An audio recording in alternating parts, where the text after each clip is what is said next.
Morning students, हम पढ़ रहे हैं लेसन नंबर 4। लेसन नंबर 4 में हम सेवाओं के प्रकार यानी टाइप्स ऑफ सर्विसेज पढ़ रहे थे। इसमें हमने जो फर्स्ट व्यावसायिक सेवाएं हैं वो पढ़नी है, बाकी सामाजिक सेवाएं और वो पढ़नी नहीं है हमको। तो व्यावसायिक सेवाओं में भी हम बैंक में, बैंकों के प्रकार में वाणिज्यिक बैंक और सहकारी बैंक पढ़ चुके थे। आज हम पढ़ेंगे थर्ड विशिष्ट बैंक। विशिष्ट बैंक क्या होते हैं?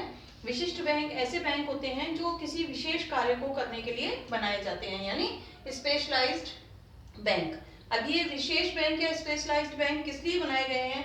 जैसे हम ये कहें ये विदेशी बैंक यानी विदेशी कार्य करने के लिए, फॉरेन एक्सचेंज के लिए, फिर विकास करने के लिए, फॉरेन एक्सचेंज के अंदर डेवलपमेंट करने के लिए।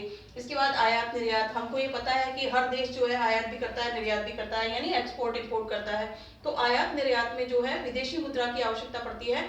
तो ये बैंक जो होते हैं ये विदेशी मुद्रा का इंतजाम करके या अरेंज करके व्यवसायों की मदद करते हैं। ये जो बैंक हैं ये विशिष्ट क्रियाओं के लिए बनाए जाते हैं, यानी आज सामान्य कार्य नहीं करते बैंकों का कि जैसे लोगों के पैसे को जमा करना या ऋण देना, ये कार्य ये बैंक नहीं करते हैं। ये विशिष्ट क्रियाओं के लिए बनाए जाते हैं और ये विशेष कार्य को ही करते हैं। इसके बाद है केंद्रीय बैंक। हर देश में एक ऐसा बैंक होता है जिसको केंद्रीय बैंक कहते हैं, और ये केंद्रीय बैंक जो होता है देश के सभी बैंक जो कार्य कर रहे हैं, चाहे वो प्राइवेट सेक्टर में हो चाहे गवर्नमेंट सेक्टर में हो, उन सभी बैंकों पर कंट्रोल करने का कार्य करता है। तो केंद्रीय बैंक जो होता है ये बैंकों पर नियंत्रण करता है। और हमारे देश का जो केंद्रीय बैंक है यानी भारत का जो केंद्रीय बैंक है वो है भारतीय रिजर्व बैंक यानी आरबीआई। ये देश के सभी बैंकों के ऊपर नियंत्रण करने का कार्य करता है। अब हम पढ़ेंगे जो वाणिज्यिक बैंक हम पढ़ रहे हैं। फर्स्ट, इस वाणिज्यिक बैंक के कार्य कौन कौन से हैं, यानी वाणिज्यिक बैंक कौन कौन से कार्य करता है।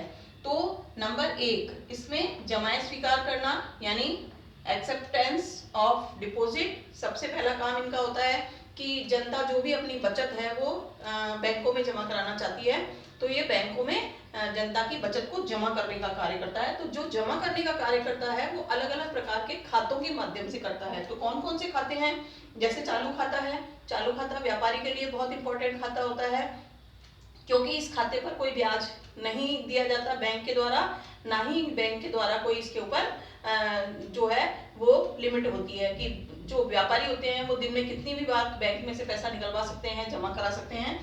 तो ये जो जमा स्वीकार करने का तरीका है बैंक का, वो चालू खाते के माध्यम से भी हो सकता है जो व्यापारियों की सुविधा के लिए है, वो बचत खाते के माध्यम से भी है जो कि जनता के लिए है, जो अपनी छोटी छोटी बचतों को जमा करा सकती है। निश्चितकालीन जमा के रूप में भी है, यानी जो फिक्स डिपॉजिट हम बोलते हैं, आपके फिक्स डिपॉजिट के रूप में जो हम लोग फिक्स पैसा अपना जमा कराते हैं बैंक में, तो इन खातों के माध्यम से बैंक जमाएं स्वीकार करता है।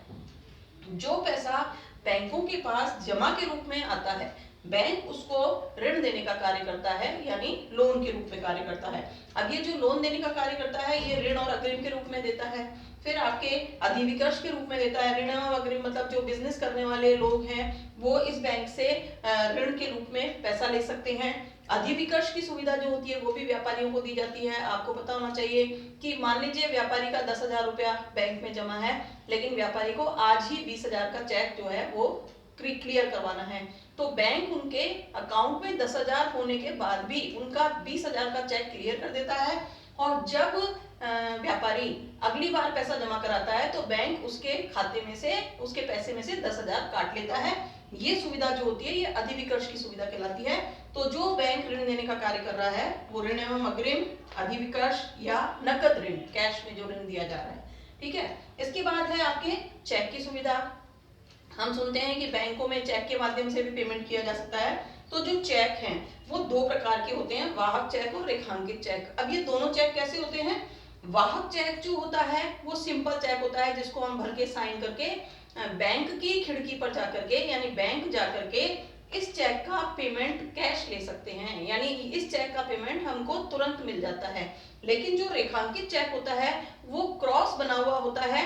चेक में जो है साइड में ऐसे, जैसे अगर हम ये कहें कि ये चेक है और इस चेक में इस तरीके से यहाँ पर 2 रेखाएं खींच दी जाती हैं, तो ये आपके रेखांकित चेक कहलाता है। और इस चेक का पेमेंट जो होता है जिस व्यक्ति के नाम से ये चेक है उसके खाते में ही जमा होता है, उसको ये कैश में पैसा नहीं मिलता।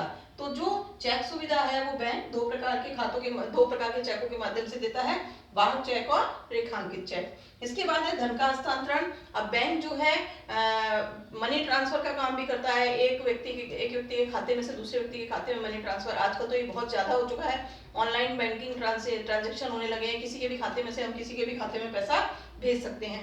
तो ये बैंक ड्राफ्ट के माध्यम से या पे ऑर्डर के माध्यम से भेजा जा सकता है।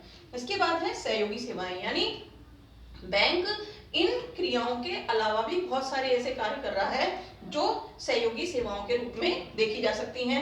जैसे हम अपने नल, बिजली, पानी वगैरह का जो बिल होता है उसको बैंक के माध्यम से पे कर सकते हैं, तो बैंक हमारे उन बिलों को पे करने का काम करता है, तो बिलों का भुगतान कर सकते हैं। बैंक हमको लॉकर की सुविधा देता है जिसमें हम अपने कीमती चीजों को रख सकते हैं। फिर बैंक के माध्यम से लोग अपनी बीमा की जो किस्त होती है उनका भुगतान भी कर सकते हैं। तो ये सारी सेवाएं जो हैं ये सहयोगी सेवाएं कहलाती हैं।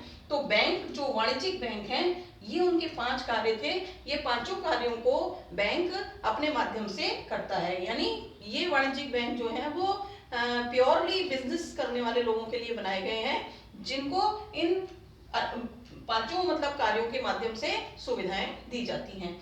ये हमारा इसका जो आपका फर्स्ट टॉपिक था वाणिज्यिक बैंक, ये हमारे खत्म हो गया है। इसके आगे का टॉपिक हम अगले लेक्चर में पढ़ेंगे।